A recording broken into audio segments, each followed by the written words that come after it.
Assalamu alaikum ve rahmetullahi ve berekatuhu. Qadirlik Facebook'taki dünyanın her qaysi joylaridagi qarindoshlarım. Hammalarınki muşu vakti ve bunun keyingi vakti hayırlı olsun. Men Abdülaziz Beştoğrak İstanbul'dan sizlarga Allah'ınki cennet salamı bolgan. Assalamu alaikum ve rahmetullahi ve berekatuhu degan salam bilan birlikte bizdeki bu tedbiriyay sin dersleri iman insanның baxt saadeti degan dersini KGY'den birlikte başlayıp alımız qadirli qarindoshlar.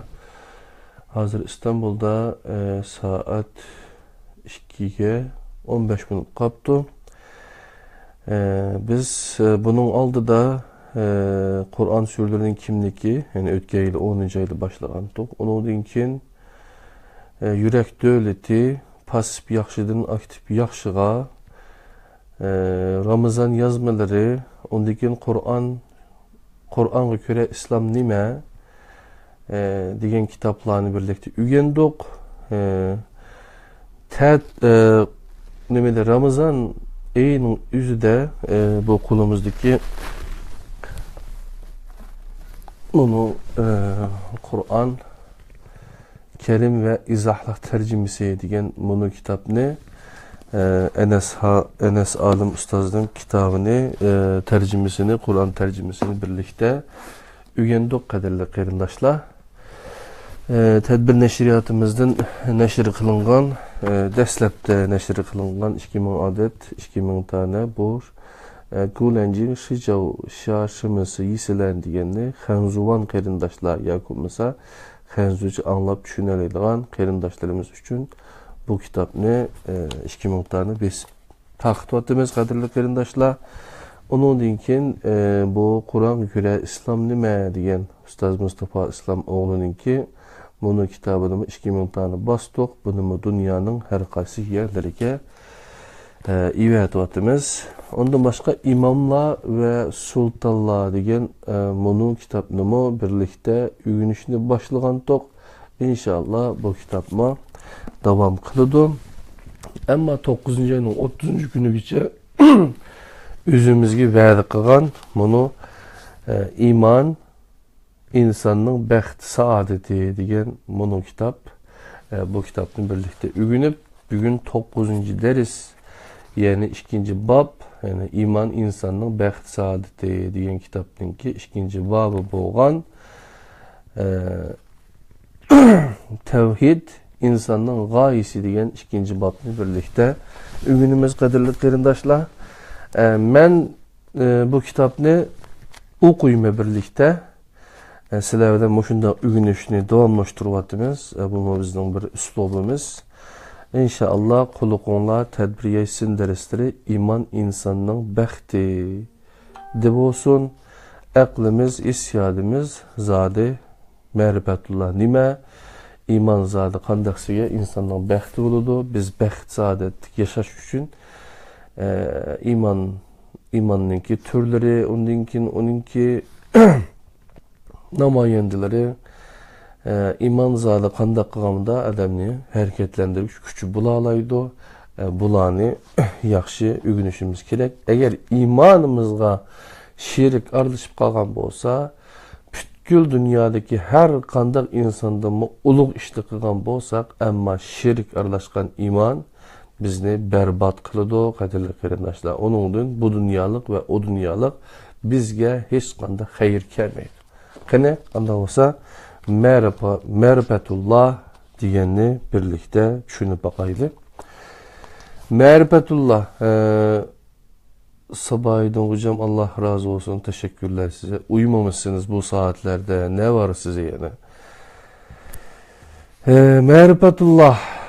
Ma'rifatullah yani Allah'ni tunuş.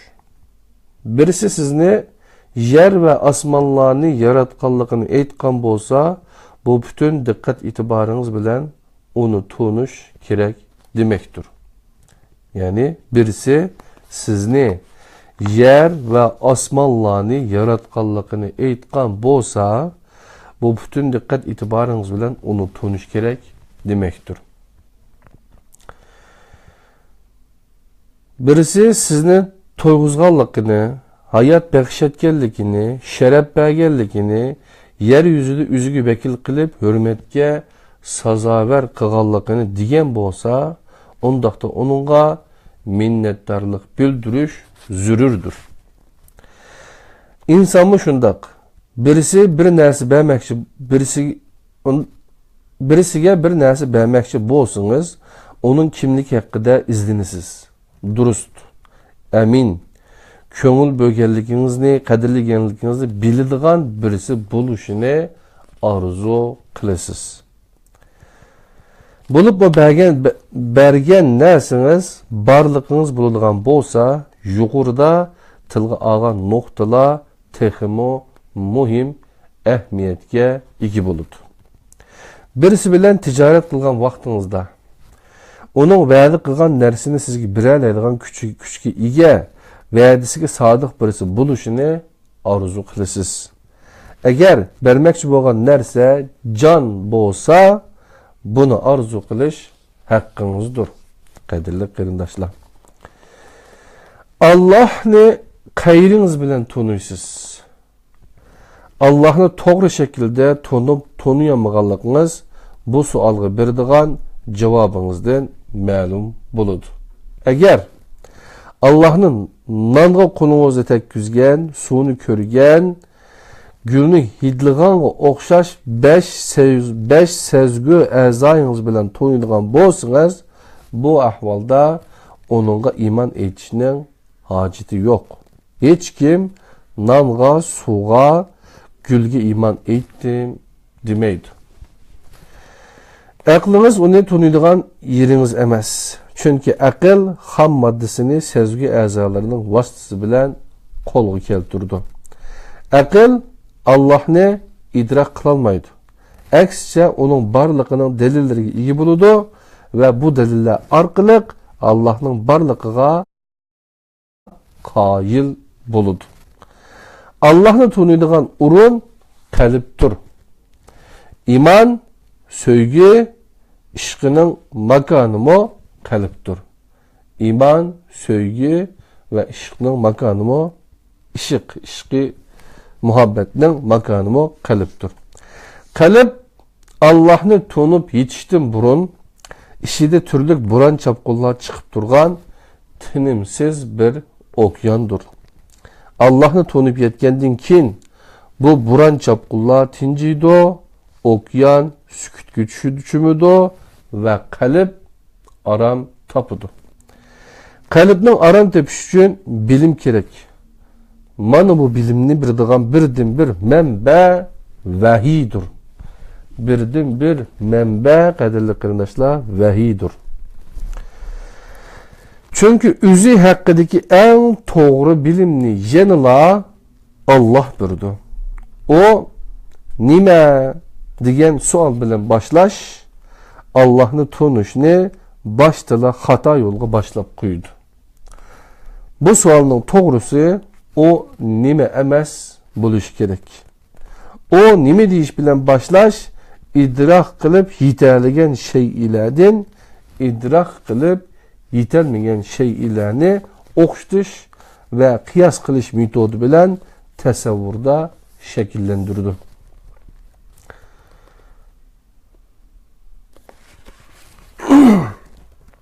Yani o nime deyish bilan başlaş, idrak qilib yetelegen şeylerden idrak qilib yetelmeyen şeylerini o'qitish ve kıyas qilish metodu bilan tasavvurda şekillendiriştir. Yani bu zihnin barlık yaratılgan narsalarni asas qilgan halda yaratquchisini o'tirg'i chiqarishdir. Bu şirik ve butparastlikning aqlni chiqish qilib tasavvurdikini moddaga aylantirish bilan oxirlashgan jarayonning birinchi bosqichidir.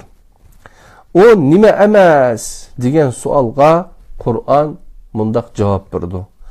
Allah hiçbir şeyiye o'xshamaydi. Şura 11. ayet. Şundak Ko'rinmaydigan mahluqlarni idrok qilishda ojiz bo'lgan zihinning sezgi a'zolar orqali bilib yetgan mavjudiyat ichida Allohni eslatadigan, onunga o'xshaydigan, onunga o'xshatqil bo'ladigan hech qanday narsa yo'q. Salaf bu haqiqatni mundaq ifodalagan. Nima aqliga kelgan bo'lsa, o Allah emasdir. Allah bu haqiqat ölçüm asasida barliq mükemmel sifatlarga ega. Kemtük ve acizlikten xali bo'lgan ismlari orqali o'zini qandoq tunishtirgan bo'lsa, shu şekilde tunuymiz ve işinimiz. Allah uluviyette tek bo'lgandek, rububiyette mo tektur. Onun yaratışta tengdişi ve o'xshi yo'qtur. Terbiye qilish, pervish qilish, qonun mizan belgilash ve kuch qudratimo tengdishi ve o'xshi yo'qtur.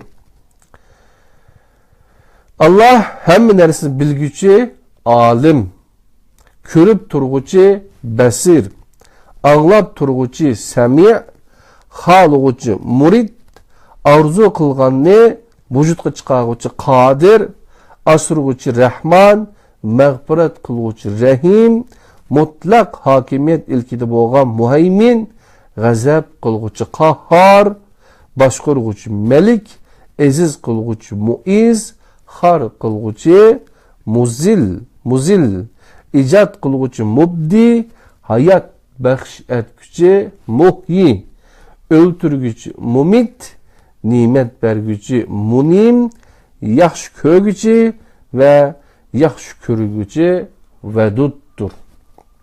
O şirki bo'lmagandir. La şerikellah. Rab bo'lgan birdir, ahad, tirik, hay, o'zini ulug' tutishga loyiq bo'lgan mutakabbir, yegani buyuk, akbar, o'limsiz, la yamut, bir mutlaq haqiqatdir. Allah'ın sıfatları tevhidinin özüdür. Yaratış hareketleri adaletidir. Allah'tan gayrinin hemmesinin cüptüba, erkek kişi okşiba boğan, ortak birikme mevcudiyettir. Hemmesi öz cinsi, tür işide hemkarlık, ziç münasibet, ya ki dokunuş işide hayatını devamlaştırdı. Hemmesi hayatını devamlaştırış için başka narsalarga muhtaç.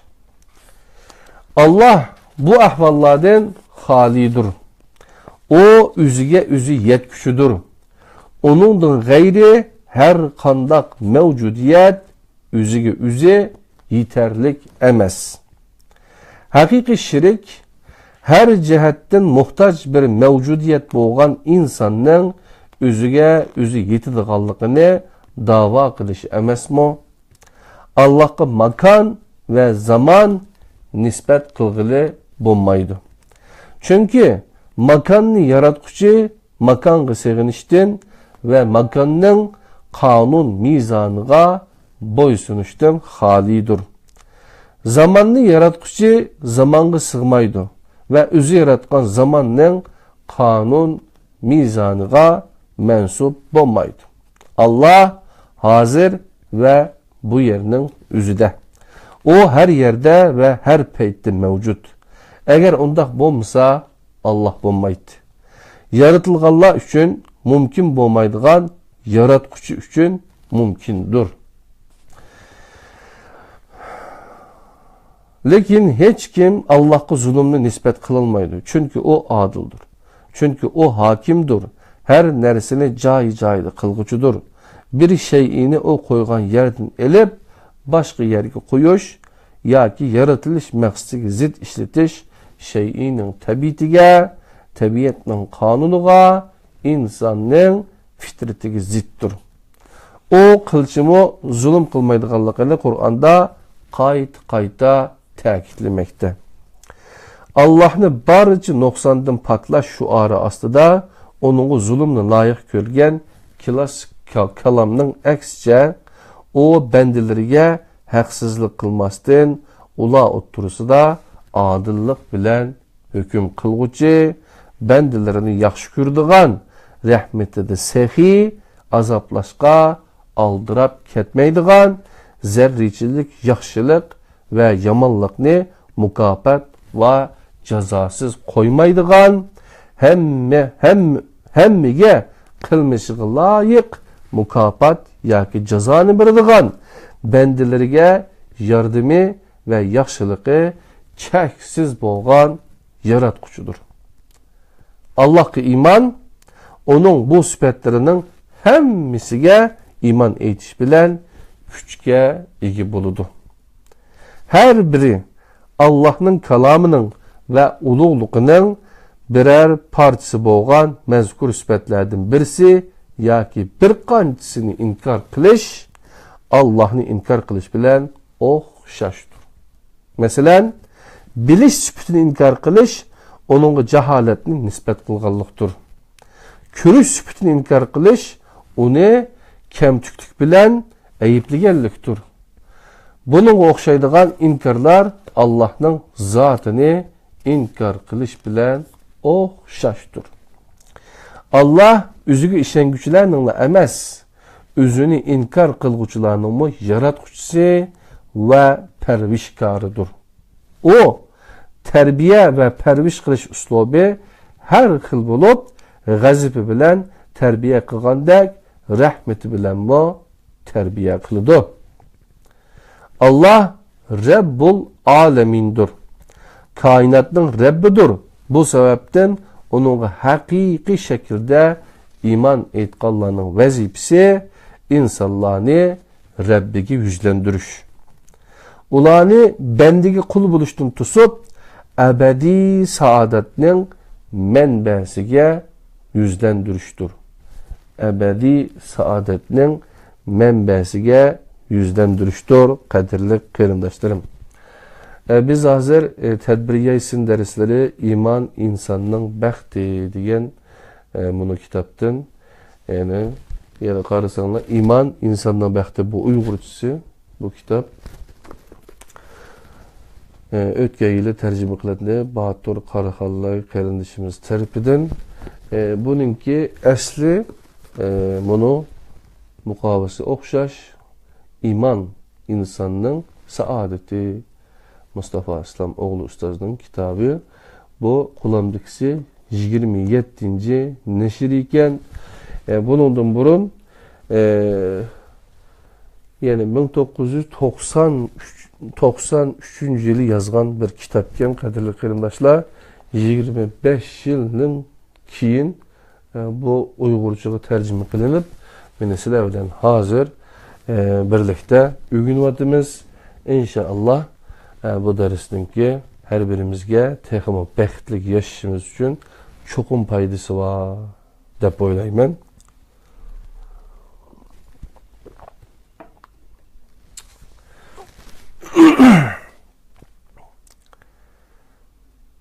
Allah Rabbul Alemindir. Kainatның Rabbidir. Bu sebepten onun haqiqiy şekilde iman etqanlarning vazifesi insanlarni Rabbiga yüzlendirishdir. Ularni bendiga qul bo'lishdan to'sib, abadiy saodatning manbasiga yüzlendirishdir. Musani yo'qitib qo'ygan har xalqning ishidan bir emas, minglagan samiri chiqdi va ularga ming turlik oltin muzaylarni mana bu ilahinglar deb taqdim qildi. Davrimizning lazzat va shahvatni asos qilgan aqidasi qo'shtirnoq ichida ve bu imansız akidenin ibadet xonlariga aylangan banklar, diskoxonalar, payçek bazırları, xotir munarlarının oynayotgan rol noktasidan Samirining altın muzidin nima farqi bor? Maqbul bir iman dinni faqat Allohga xos qilingan tavhidi bir imandır. Allah'a bo'lgan sadoqatinglarni isbotlash uchun qilgan har ish harakatinglarda chin qalbinglardan onunga yuzlaninglar va dinni faqat Allohga xos qilgan holda onunga yalvuringlar. Araf 29. ayet. İnsanlar tarix boyunca Allah'ın mevcut ekanligini bevosita inkar qilishning o'rniga ya mushriklarga o'xshash uningga shirik qo'shib, shirik dini paydo qilgan yoki ilmoniylarga o'xshash uning ba'zi sifat va yaratish harakatlarini inkor qilib, kufrga mubtalo bo'lgan. Shirik keltirish bilan ilmoniylikning o'ttirisida qanday o'xshashlik va farqlar bor? Müşriklar Allah'ın barlığını, yaratquchi ve rızık bergüchi ekanligini e'tirof qilgan bo'lsa-mu, vahdaniyati, yani bir ekanligini inkor qilib, uningga butlarni sherik qilgan edi. İlmoniylar Allah'ın rabbaniyati, yani Rabb, yaratquchi ekanligini inkor qilib, uni dunyo hayotiga, insonlarning kundalik turmushiga, cemiyetinin başkuruluşu boğan siyasetke arlaştırışını xalamaydı. Yığınçaqlığında müşrikler Allah'ın vahdaniyetini, ilmaniyla Rabbaniyetini inkar kılgan idi. Müşrikler Allah'ın zatı da onunla şirik koşkan. İlmaniler Allah'ın sübetleri noktası da onunla şirik koşkan idi ve onunla has boğan terbiye, perviş qilish, qonun belgilash, hukm chiqarish huquqini yaratquchidan elib, yaratilganga bergan edi. Müşrikler bilen ilmanilarning bu qilmishlari mohiyatda o'xshashlikka ega bo'lib, ular nafsi xohishi xohlagan shaklda yashash, o'ziga beg, o'ziga xon bo'lgan bir hayot shaklini orzu qilgan edi.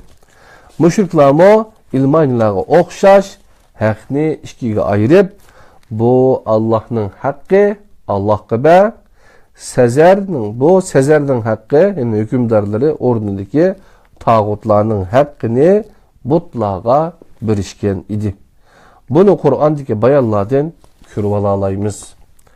Balkim ba'zilar ilmanilarning ba'zilari Allohga ishonadi deyishi mumkin. Shundaq bu to'g'ri. Allah'ın Rabbaniyetini inkar qilgan ilmanilarning xili ko'p qismi Allohga ishonadi. Allah'ın vahdaniyetini inkar qilgan mushriklarning mo hammasi degudek Allohga ishonadi. Qadrli qarindoshlar, shunda qilib ma'rifatulloh degan bunu timini birlikda o'rganib o'tdik. Endi mushriklarmo Allah'ga ishonadi deganni birlikda o'rganib o'tamiz.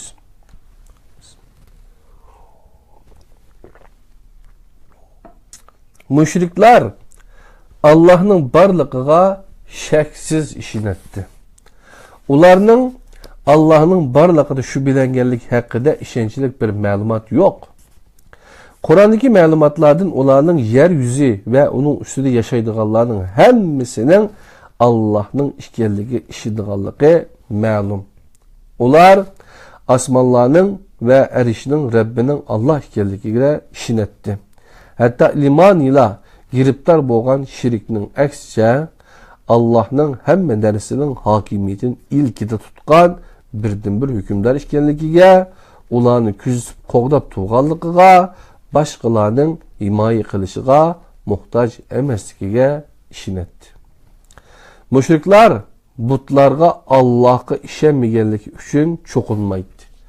Aksicha bular Allah'ның dergahida bizga shafaat qilguvchilar deyishadi. Yunus 18. ayet. Ular Allah'ның ulug' ve her nersini bildiğanlığı ishonadi. Osmonlarning ve yerning yaratuvchisining kim ekanligi so'ralganda ular aziz ve alim bo'lgan Allah yaratdi deb javob beradi. Müşrikler periştilerini biletti ve ishonadi. Her nersini Allah'ın bildiğanlığı ishonadi. Lekin azgın takdir tushunchisi bilan merhametlik Allah xolisa biz ularga cho'qinmaydik deb butlarga cho'qinishni Allah'ның xalışıga bağlap izahlaydı. Qasam qılğandımı Allah'ını şipi keltirip turup, vallahi, billahi, tallahi sözdürü bilen qasam qilişatdı. Hayat mamatның Allah'ның ilk idişkerlikini biletdi, lekin ölgenden keyin tirilişke işenmeydi. Müşriklarning İslamga ve Resulullah'a boğan tuyg'ularını Buxari ve Muslim qatarlıq hadis kitaplarının bəziləri naql qılınğan tüvendiki rivayetdən körüp alğılı buludu. Qurayşning beşidin şundaq bir yıl ötdü ki, qahatçilikdən insanlar ölüşke başladı. Kişiler ölüklerinin güçü ve sonunkini yedi. Reisi Ebu Sufyan başçılığında bir heyet Resulullah'ın yeni kilip, "Ey Muhammed, sen yıkılırığa köngül bölüşke ve tuqqandarçılık riştini saklashqa buyuruş üçün evetildin. Kavmin açlıqdan ölüp atıdı.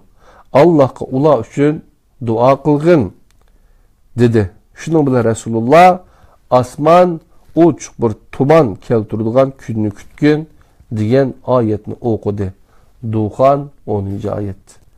Cahiliyet şairlerinin şiirleridir mi? Müşriklerinin Allah'a işindiğanlıqıga dair nurgun delillerini tapqılı buludu. Mesela meşhur cahiliyet şairi Nabiga el-Zubyani bir şiirde Arap padişahı Numan bin Munzir'e hitap kılıp bundaq diyen: "Allah'ın sağa bergen şerefini kömüdün ma? Körüsen o Allah'ın dövletinden gayrinin panilikini."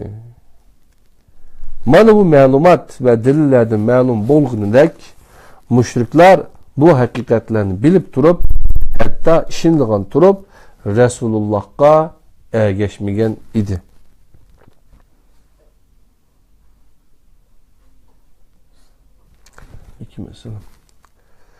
Onların nezarında dünyalık nerseler bibaha idi. Şuna Resulullah'a davadın vazgeçiş üçün mal mülük, emel mensep ve ayallarını bireyli diyen idi. Eğer onların nezarında buladın mı başka bir baha nerseler boğan bolsaydı, onu mu bir etti. Yahudiler mı müşriklerine okşaş hakikatten haberdar idi. Ular mı Resulullah'ın nait obdan biletti. Hatta öz oğullarını toğnuğandek yaxşı biletti. Ama Allah'ın ve elçisini biliş kupayı kılmaydı. Biz kitap bergeller onu öz oğullarını toğnuğandek toğnuydu. Şundak durup ulanın içindeki bir firqa hakikatini bilip durup yuşurdu. Bakara 146. ayet. Ötmüşte Allah'ın azabıga layık bulup halak kılıngan kavimlerimi Allah'ın barlığına işin etti. Mesela Hud aleyhisselamını inkar kılgan Ad kavmi ve onun bilen okşaş akıbetki duçar bolgan Semud kavminin va Allah'a işindiğanlığı Kur'an'daki bayanlardan malum. Cahillik ve Allah'a isyan kılışta meşhur bolgan Nuh kavmimi Allah'ın barlığına ve onun uluhiyetiga işin etti. Eğer Allah elçi evetçini halis idi, elbette periştilerini evet etti deyişken idi. Mü'minun 24. ayet. Kadirlik kerindaşlar, biz tedbir yaysin dersleri iman insanın bəxt saadeti degan bunu kitaptan 9. sin dersimizle birlikte öğünüvatımız. Bunun da bayatın merbatullah diyen ügendok. Hazır yine müşriklerimi Allah'a işin etti diyen timini birlikte ügendok. Hem de şeytanımı Allah'a işin etti diyenini birlikte ügünümüz. Lanetlengen ve qoğulandı kılıngan iblis Allah'ını inkar kılganlık üçün qoğlanmagan idi. Əksçə, o Allah'ın yaratqıç gəldikiyə ve ahiretki işin etti. İblis Allah'ın ulug' ekanligini biletti ve itiraf kılattı. Hatta Allah'ın izzeti, şerifi, izzetini şipi keltirip qasam kılattı. Onundan başka Allah gösterken yolunun top doğru bir yol ekanligini biletti ve mundaq degan edi. Men Allah'tan korkumen. Enfal 48. ayet. İnsan şeytanlaşkanda iblisle kandak yanında ütüp ketadiganligining en tipik örneklerini devrimizde innik körüvatımız. Ondaqda Allah'a işengen, onun yaratmış ekanligiga iman etgan, onunga ve izzetiga qasam qilgan, ahiretga ishinib Allah'tan korkkan, iblisini kafir, mel'un ve qo'g'landa qilgan sebep zadi nima? Elbette Allah'a ishinib turib, onun hükmüge razı bo'lmaslik idi. Onun hükmüge razı bo'lmoqchi, onun yaratquchi aziz ekanligiga ishonsa ve onundan qo'rqadiganligini aytsimi, Allah'ni inkar qilgan bo'ladi. İblisning ahvoli bunun ro'shan o'rnikidir. İblis üçün küçük ega bo'lgan bu o'lcham inson uchunmi kuchga ega. İblis jinlarning alimi ve salihi idi. Allah'ın hükmüge razı bo'lmaganligi uchun jinlarning şeytini bo'ldi. İnsanlarning ishidimi alimliklar chiqib Allah'ın hükmüge razı bo'lmasa, insanların ishidimi allı kimler çıkıp Allah'ın hükmüge razı bo'lmasa, elbette insanların şeytanına aylanır. Kur'an'da Allah bizni barliq cin ve insan şeytanlarının yamanlıqıdan panah tilab, Allah'a sığınışqa buyuruyordu, emasmi? Allah'a ve ölgenden keyin tirilishga ishongan birisini ebedi lanetlik kapırga aylandırıp koygan neyse Allah'ın hükmüge razı bulmaslık. Allah'a karşı çıkış idi. Ondaqda Allah'ın hükmü nimiydi? İblis çıkmaması için onun hükümlerine karıta kandak muamele buluşumuz gerek. Onun hükmüne karşı çıkışının ki dünya ve ahiretteki cezası nime? Bu hakta Kur'an nimi deydi? Kadirli qeyrindaşlar, iman insanның bəxt saadeti degan bunu kitaptın emdi şeytan mı Allah'a işin etti degan mezmundan keyin Allah'ın hükmü doğrusu da birlikte sizler bilen birlikte ügünümüz cenim dostlarım. Onundan keyin 10. dersimizde kimki Allah nazil qilgan, Allah nazil qilgan bilan hüküm qilmasa degan yerga o'tadiganmiz inşallah.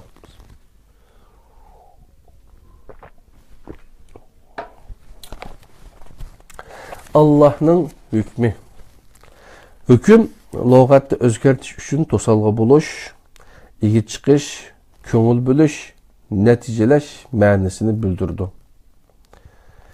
Hayvan ulusu Arapçada hakimetu dabbe deyildi. Ahkametu zincirlep koydum, bağlap koydum, çolvur saldım diyen ma'nini bildirdi. Hakemtu bağladım diyen ma'nida işitildi. Mesela ahkemtus safine diyen vaktinizde kime zincirini taşladım diyen bulursunuz. Bu kelime Kur'an'da bağlaş, tosaş, sot, kanun, nizam, tüzüm ma'nosi işitilgen. Onunla başka bu kelimenin söz dumurunun türünüp çıkan hakim ve onun köptük şekli hukkem, sotluğucu ve başkurucu ma'nosi işitilgen. Bu kelimenin söz dumurunun türünüp çıkan hakim ve onun köptük şekli hukkem, sotluğucu ve başkurucu ma'nosi de işletilgen. Hikmet kelimesi Allah üçün işletilgende şey'ilerini öz ornuğa muvafiq yaratish, insan üçün işletilgende ilim ve akıl bilen şeylerinin yaratılış maqsadını bilip yetiş ve işletiş, hakikatki erişiş ma'nosini bildirdi. Hükümni Allah'a xas qilish tevhid aqidasining vaz kechkili bo'lmaydigan shartlaridan biri. Hükümni Allah'a xas qilishning birinchi sharti Allah'ni mutlaq qonun belgilgüçi deb bilishdir. Allah'tan gayriga mutlaq ma'noda hüküm chiqarish, shariat belgilash haqqini berish, uni shariatning egisi bo'lgan Allohga shirik qilganlik bo'ladi. Yoki Allah ruxsat qilmagan narsalarni ular din qilib bekitgan ma'butlari bormi? Shura 21-oyat. Oyatdan ikki yakun chiqadi. Birinchi, Allah'ның mutlaq qonun belgilgüçi ekanligi ishonish. İkinci, Allah ruxsat qilmagan masalalarda faqat onun qonuniga bo'ysunish.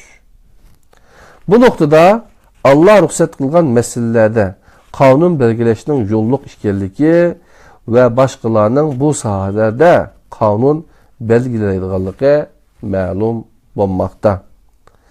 Allah'ның ruxsati deyilganda nazar tutilgan nokta Allah vahiy orqali bildirgan o'zgarmas ilahi qimmat qarashlardan boshqa narsalar ekanligi ma'lum. Çünkü vahiy tilga elib chek chegarasini belgilagan doira ichida odatki kishilar u yoqda tursin, payg'ambarlarning o ilahi hukmni o'zgartiradigan yoki amaldan qoldiradigan belgilamalar qo'yishi Allah tarafidan cheklangan bo'lib, Muhammed aleyhisselam Allah nazil qilgan vahiy bilan hukm qilishga buyurilgan. Ularning arasida Allah sana nazil qilgan Kur'an bilan hukm qilgin. Maide 48-oyat.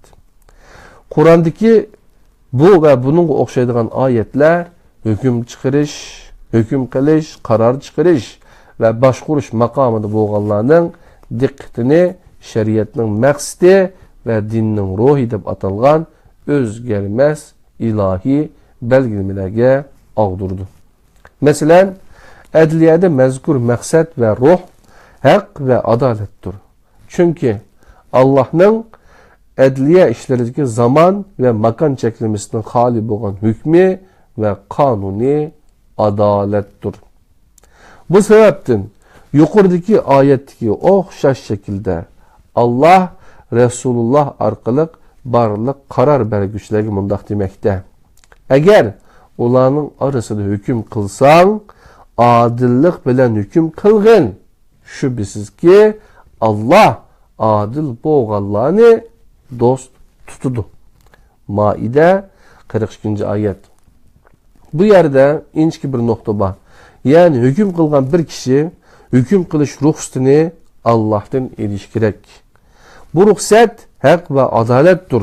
Eğer hak ve adalet bilen hüküm kılmasa özünün yoki başqalarının nefs xahiş bilen hüküm kılgan buludu. Kişilerin arasında adillik bilen hüküm çıkargın, nefsi xahişe ergeçmegin. Saat 26-oyat. Ondaqda hak ve adaletin ölçümü nime? Bu ölçümni kim belgileydi? Eğer barlıq cinayetlerde cinayetçilerin diğerleri adalet ve hakkının ölçümü süftüde asas kılıngan bolsa, her cinayetçi özünün kılmışının doğru işkerlikini ispatlaydıgan delil tapattı. Zalimlar mezlumlar zalim halga kilip kalattı ve yeryüzünü malamançılık kaplap gidetti. Eğer hak ve adaletning ölçümünü belgilash ziyankeşlik ushurg'uvchilarning ilkida bo'lsaydi, ularning nafsi xohish kuch ketgan nafrat ve intiqom tuyg'usi sababidan chekdan eshib ketadi-da, mazlum uvalchilikqa ushurg'uvchi bo'lishdan halqib zolimga aylanib qoladi. Zamin yana malamanchilik qoplaydi. Mana bu ahvolda haq ve adalet ölçümü icra kılınğanda hiç kimge zulüm kılınmagan, her kim özüge layık haqqını alalaydigan buluş gerek. Ondaq da bu haq ve adaletin ölçümünü kim koyuş gerek, belgiliş gerek? Bu sualın cevabı elbette Allah'tır. Çünkü Allah insanı öz meylige kuvvetmegen.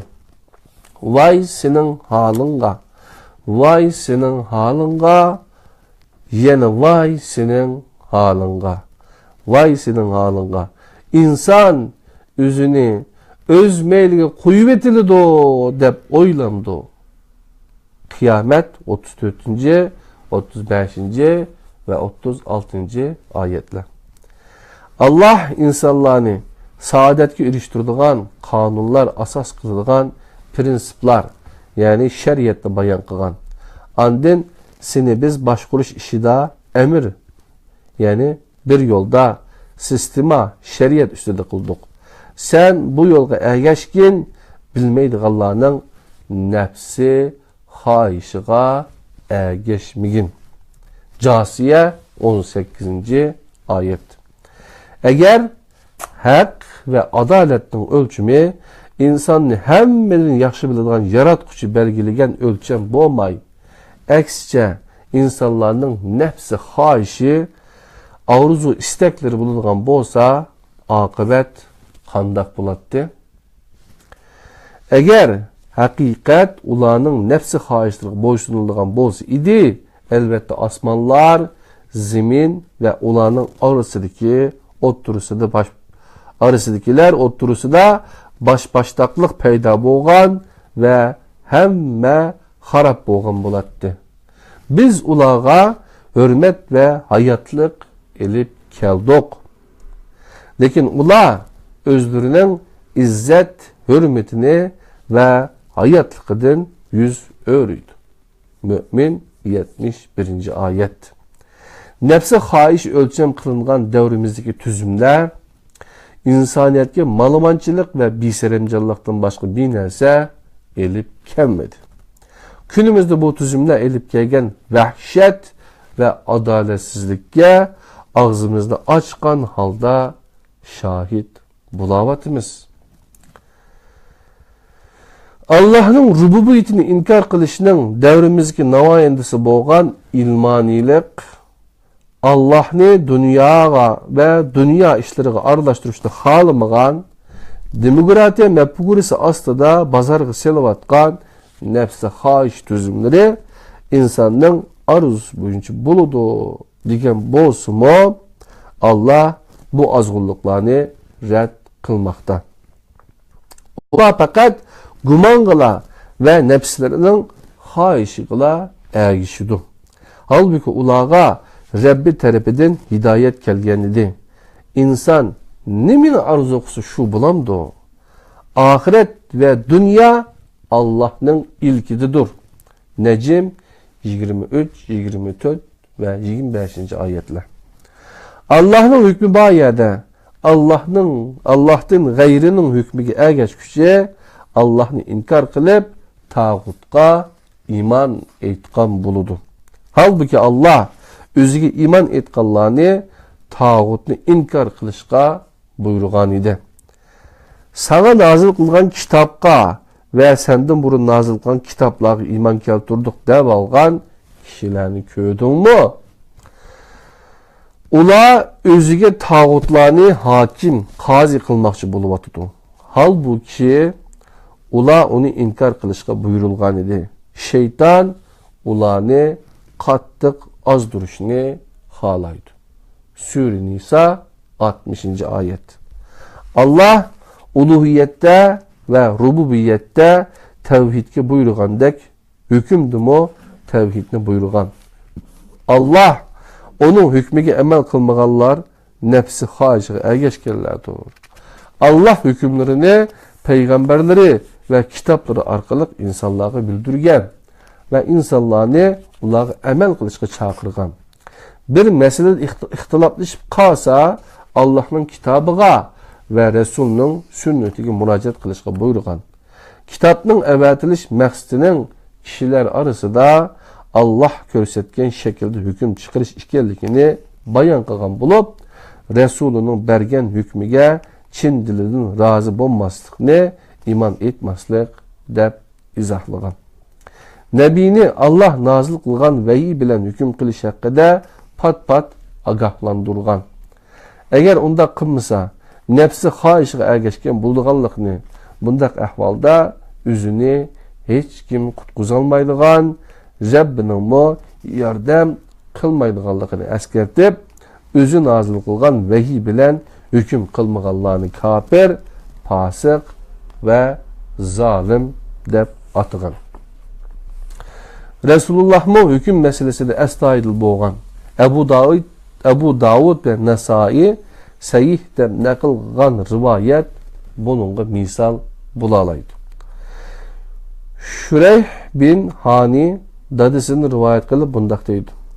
Resulullah müminler bilan birlikte Medine'ye kelgandan keyin ular kishilarning uni, yani dadamni hüküm piri deb atganligiga shohid bo'ldi. Resulullah onu çağırtıp, şüphesiz ki hüküm kovucu fakat Allah'tır. Hüküm fakat Allah'a xasdır. Bu sebepten bunun için hüküm piri diyen ismini işletme dedi. Allah'ın hükmüne karşı çıkış, onu kabul kılmaslık, ya ki onun gayrinin hükmünü tallaş, Allah'ın rububiyetini inkar kıgallık buludu. Bu kişi meyli Allah'ın barlığına, bir işkerlikiga, yaratkuş işkerlikiga, ahiretke ve başka iman etişi kerek bo'lgan narsalarga ishongan bo'lishini qat'iy nazar Allah'ın hükmüge razı bo'lmasa imandan chiqib ketadi. İblis faqatla Allah'ın hükmüge razı bo'lmaganlik uchun kafir bo'lib ketgan edi. Halbuki o Allah'ın barlığına, birlikiga, yaratqush ekanligiga, izzat hurmatiga, yo'lining to'g'ri yo'l ekanligiga ishonadi. Hatto Allohdan qo'rqadiganligini aytgan edi. Shundaq turibmi, faqat hukmiga rozi bo'lmaganligi uchun shaytonlashgan edi. İblisning bu kasbiga Firavun farqli shaklda varis qildi. O hokimiyatning shartsiz o'ziga oid ekanligini da'vo qilgan ve bir murasim teşkillab, hükümranlıkı astıda kanzar yığılavatkan xalq xitap qilib, mundaq degan idi. Ey xalqim, ey kavmim, Misrning padişahlığı astımni eqib turgan bu daryolar mening emasmi? Buni ko'rmayapsizlar. Zuhruf 51. ayet. Firavun şeytanlaşkan yerde Yahudilar jim turamdi. Ularmi Allah halal qilgan narsalarni haram qilgan narsalarni halal qilib, Allah'ның hükmüge qarshi chiqqan edi. Aytqinki, Allah sizlarga rizq qilib bergan narsalardan ba'zisini haram, ba'zisini halal qildinglar. Aytib beringlar-chu, Allah sizlarga shunday qilishga ruxsat qildimi? Yoki Allah'a töhmet qilyapsizlar. Yunus 59. ayet. Hükümni bu şekilde red qilish günümüzde umulishib ketdi. Allah'ın hükmünü red qilgan ilmani tüzümler, ilahi emir ve çeklimelerinin o'rniga insani emir ve çeklimelerini koydu. Neticesini ko'rib turibmiz. Allah halal qilgan narsani haram qilish yoki haram qilganni halal qilish huquqi payg'ambarlarga berilmagan edi. Ey nabiy, Allah sana halal qilgan narsani nima uchun o'zingga haram qilsa? Tahrim 1. ayet. Bani İsrailning ahli ilmlari kitaplarda bo'lmagan bir turkum haramlarni paydo qilgan edi. Bu şekilde kitaplari bilan xalqning orasidagi munosabatni uzib, xalqiga din yaratdi. Din satdi. Chunki xalq ularning og'zida eqib yurgan bu haramlarni kitaplardan topolmay, belki bir hikmeti bardir. Alimlerimiz bizden yaxshi biladi. Mantiqisi bilan bu din savdogarlarga murojaat qılatdı. Kur'an ularning bu yilisini paş qilib mundaq deydi. Tevrat nazil qilinishidan ilgari İsrail, yani Yaqub alayhissalom o'ziga harom qilgan narsalardan boshqa yemekliklarning hammasi İsrail avlodiga halol edi. Aytqinki, agar rostchil bo'lsanglar, Tevratni elib kelib o'qib beqinglar. Al İmran 93-oyat. İsa aleyhisselamның yahudilishga qarab yuzlanishining eng boshli ifodalaridan birisi bo'lgan halolni harom, haromni halol qilish ozg'unligini tugutish uchun avatilganligini Qur'on bayon qilmoqda. Mendan ilgari kelgan Tevratni tasdiqlagan holda sizlarga harom qilingan ba'zi narsalarni halol qilish uchun keldim. Al İmran 50-oyat. Barliq ilahi şeriyetler Allah'ın hükmünü insanlar arasında icra qilish uchun avatilgan. Allah'ın mutlaq hükmü o şeriyetlerinin özgürüşü bilen özgermeyen. Zaman ve makan çeklimizin halkıgan konurmaz kımmetlerdir. Bu kımmetlerini biz şeriyetin ruhi ve maksidi deb ataymiz.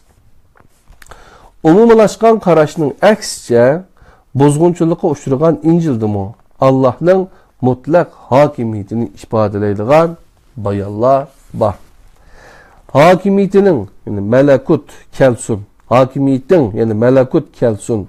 Senin hakimiyetin asmandaki o'xshash zimindimi hakim bo'ladi. Matta İncil 6-10. Müşrikler Allah'ın vahdaniyetini inkar qilib, tek buluşda şirik qo'shatdi. İslam xalqlari ishida yaqinqi bir asrda o'tirg'i chiqqan ilmoniylar Allah'ın rabbaniyetini inkar qilib, hukmda Allah'ga şirik qo'shdi.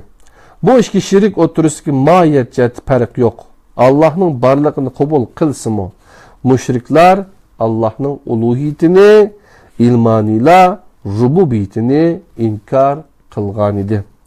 İlmaniyla bu şerik koşuşta Allah'ın hükmünün onuğa insanların hükmünü dessetti. İslam şeriatini red kılış, küpürlüğü aslında devrimizdeki ilmaniyla icat kılgan yeni azgınlık emas. Yani şeriat ahkamlarını tekçigi elip koyuş akidesi zamanivi azgınlık emas. Bu sebepten Müslümanlar işinden çıkan bu ilmani dinsizler bu azgınlarının tunucusu mu emas. Bunundan 13 esir mukaddem oturgu çıkan iftidai ilmaniler mu bugünkü ilmaniler bilen o'xshash narsani da'vo qilgan. İbadiye mezhebinin Yazidi firqasi İslam ahkam şeriatinin ahir zamanda emelden qolganligini, Kur'an halal kılganını haram, haram kılganını halal kılgılı bulduğanlıkını ilgili sürgen.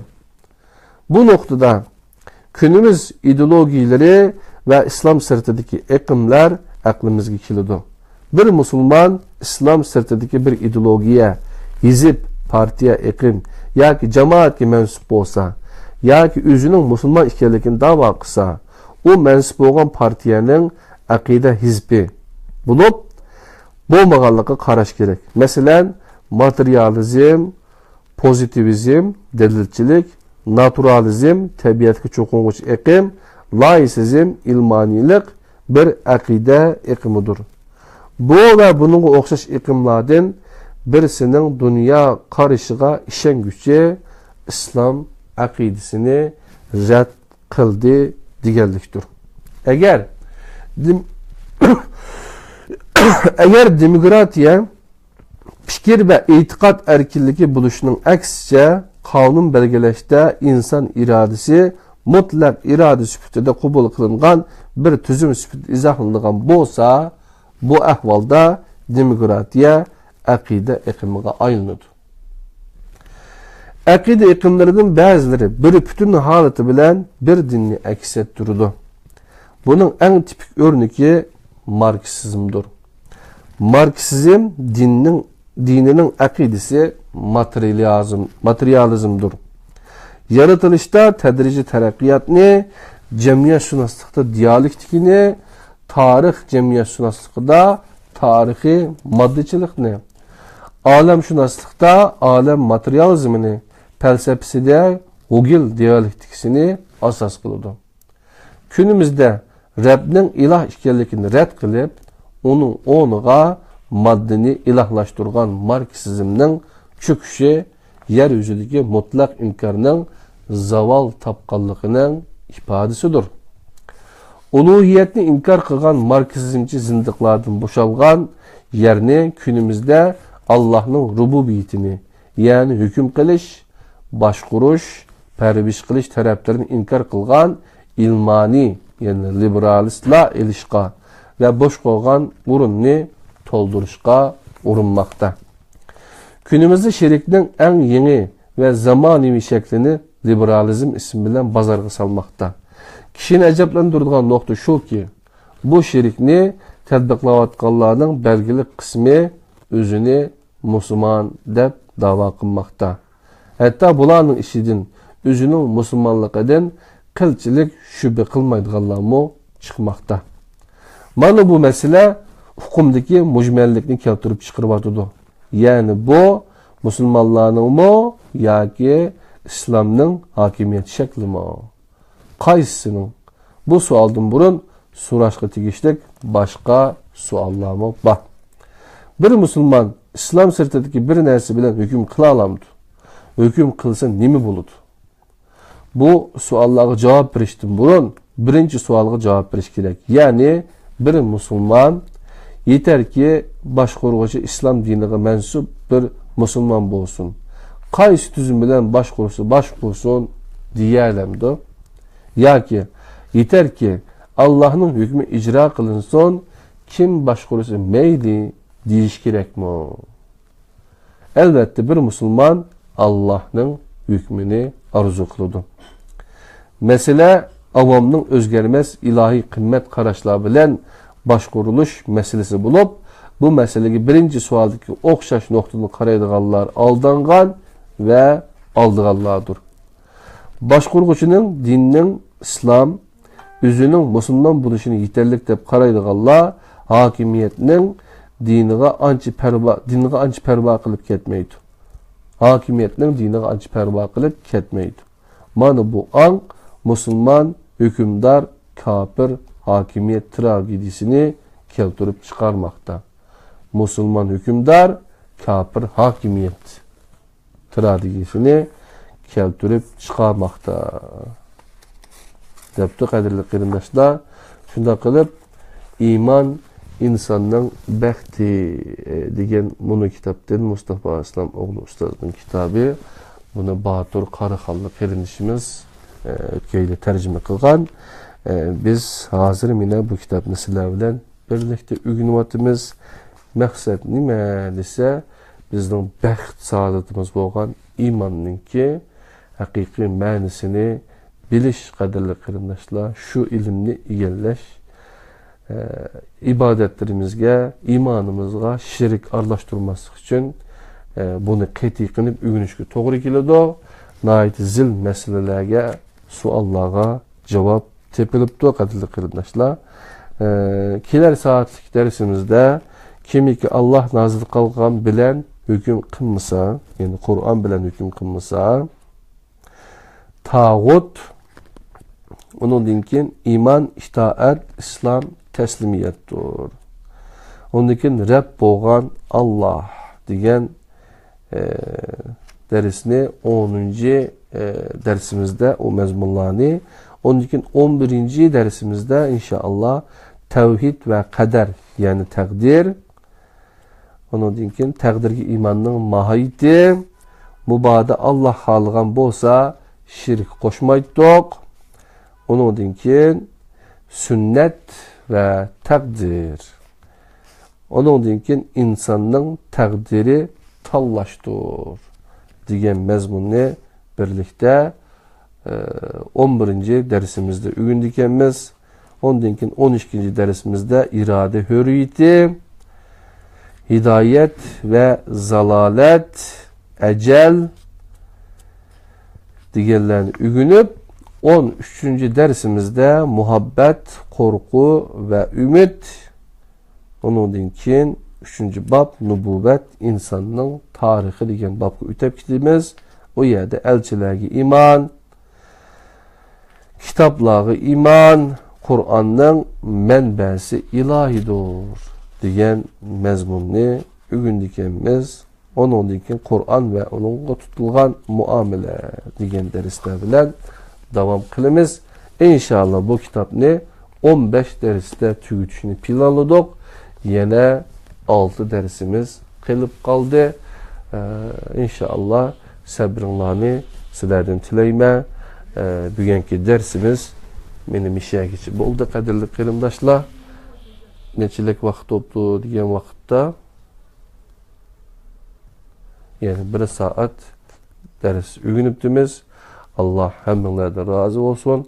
Esselamu aleyküm ve rahmetullahi ve berekatuhu. İman insaniyetinin, insanın, sizlerinin, menin, hemimizin bəxti kelligini unutup kalmaylı. Allah'ın özgü emanet.